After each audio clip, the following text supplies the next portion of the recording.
ସେମାନେ କାମ ପାଇଁ ଡିମାଣ୍ଡ ଦେବାକୁ ଆସିଥିଲେ। ଡିମାଣ୍ଡ ଜିଆର୍ଏସ୍ ଡକାଲେ, ଜିଆର୍ଏସ୍ ସେ ଡିମାଣ୍ଡ ଏକ୍ସେପ୍ଟ କଲେ, ଏକ୍ସେପ୍ଟ ଜେଇକୁ ଦେଲେ, ଜେଇ କାମ ଆଲର୍ଟ କଲେ। ଆଉ तो दीर्घ दिन वाला दीर्घ 7-8 दिन वाला सेमार काम बंद थिला तो कोन पई बंद थिले के बंद करथिले के मना करथिले से संपर्क काम बंद दिया कथा मु कहि परिबिनी।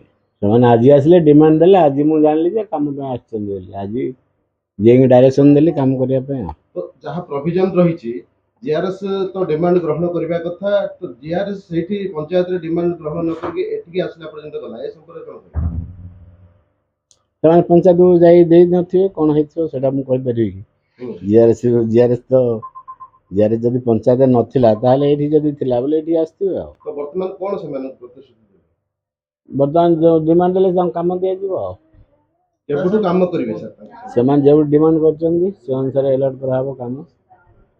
आज्ञा आज्ञा सेमाने कहउछन्ती लेबर एकाउंट रे पैसा जायछि, लेबर एकाउंट रे पैसा जाय। हमें सेडा हमें किन कहबो, हमें मास्टर ले जार ना दियो, जार अकाउंट नंबर दियो, तांकु आही हमर पैसा दियो ऑनलाइन रे। हम का पैसा दोजु ना हैंडल सेडा ना ना से कथा हम कहि परु ना। हम वर्तमान मास्टर ले जे रहला ता अकाउंट में ही पैसा दियो। अच्छा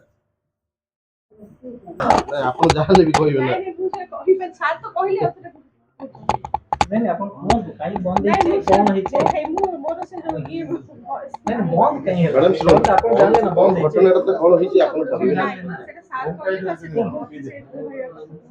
कहले जा गोटे मिनिट कोन नहीं मु से मोर से कोई ये नहीं ये स्टेज पे कोन होई कि घटना ता कहबे अपन कहली ना बे पचाले तो कहली आ सेटा सेटा फ्रेंडली कह देले मैडम नहीं तो जहां मते पचरा ना मु